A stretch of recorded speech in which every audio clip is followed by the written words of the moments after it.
Welcome back to Morning After, everyone. 10:25 here on this Monday morning. It is time to dish with the Daily Mail, and we're starting with the sad news out of New York yesterday.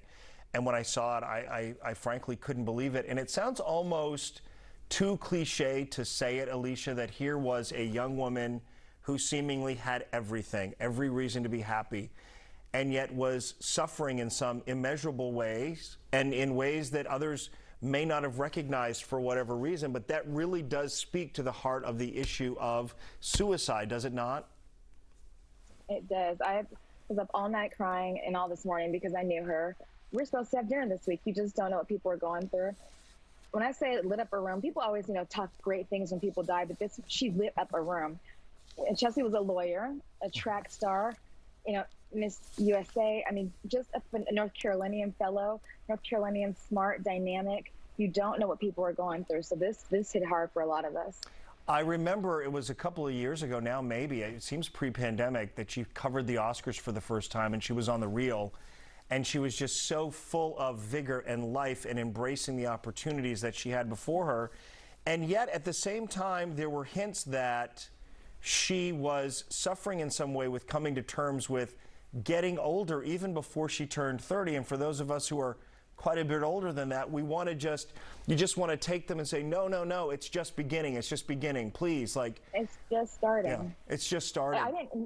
I know she was wrestling with loneliness, but I think a lot of us do in this city and this industry. I didn't realize, though, until I read the article she wrote for Allure and looked at these TikToks from articles, that she was vocally struggling with turning. There we are at the Met Gala, but we have so many pictures together. But I didn't realize that she was really struggling with turning 30. She said for her, she was the oldest Miss USA, and she said people really came at her about that. I didn't realize she was struggling. You wouldn't have known. You wouldn't have known. You didn't. I don't know. I don't have words for it. Of all people that would commit suicide, she wasn't the person I thought would ever do it, ever. And yet we hear that in so many cases, and it raises the question yet again.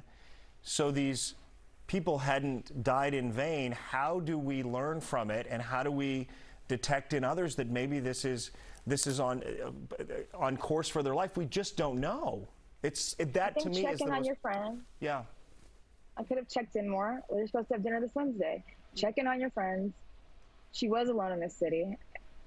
There were signs there. There were, to be honest, but I think we all have those moments. I don't know, Ron. Well, Alicia, I am so sorry for your loss. Thank you. Thank you. Yeah. All of us. It's a big loss for everybody. Yeah. Okay, let's talk about Joe Rogan, who is answering to the Spotify controversy that sort of came to light, and Neil Young having removed his music from the platform, Spotify standing by Joe Rogan. Let's play part of Joe Rogan's response to it. I believe he posted it yesterday, and then we'll talk about it on the other side. I am going to do my best in the future to balance things out. I'm going to do my best. But my point of doing this is always just to create interesting conversations and ones that I hope people enjoy. So if I pissed you off, I'm sorry. And if you enjoy the podcast, thank you. Thank you very much. Thank you to Spotify. Thank you all the supporters. And even thank you to the haters, because it's good to have some haters. It makes you reassess what you're doing and put things into perspective. And I think that's good too. All right. Do we think that he's saying he's going to roll back on some of his COVID education that he's offered up on his show, or I'll even call it just his point of view on it? I think he's probably going to have more guests on there that are more central and not as extreme as he is. I mean, he's had Sanjay Gupta on there. He's had other people, but also Joe, talks about taking crazy stuff to cure COVID. He's out there, but he also has the #1 show on Spotify. So they stuck by him until Neil Young pulled his music off of there, so did Joni Mitchell, and their stocks dropped by $2 billion. Woo. So I'm sure the president of that company called him and said, you better do something right. So I'm thinking that he's probably going to have more centralist people on there. But on all ends of this, what does it come down to, Alicia? It comes down to money, right? It comes down to money. Why did he apologize? Because the stock fell $2 billion.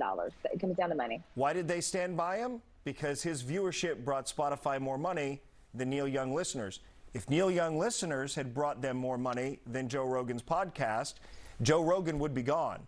And then when their stock drops, Joe Rogan comes out and issues a statement that sort of says, I'm sorry.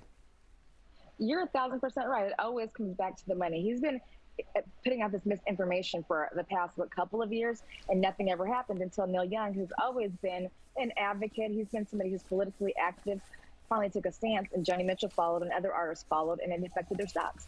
I also believe if you're listening to Joe Rogan on this topic, that you're pretty narrow in your field of wanting to learn about how to manage the pandemic, and you've already made up your mind that you believe what he believes, and you're only affirming your own beliefs by listening to him. 1,000%. Like, it's not that's a very narrow audience, even though all those people are tuning in. But like, it's not like you're trying to expand your horizons. You're going there for a specific reason. You know where you expand your horizons? Every day. Where? 11 a.m. Daily Mail TV. Right here on CW33. Alicia Quarles, always good to see you. And again, I want to just say our thoughts are with you as you deal with the loss of your sweet friend. And we appreciate you talking to us this morning. And again, you can watch Daily Mail TV weekdays at 11 right here with Alicia. And we'll be back.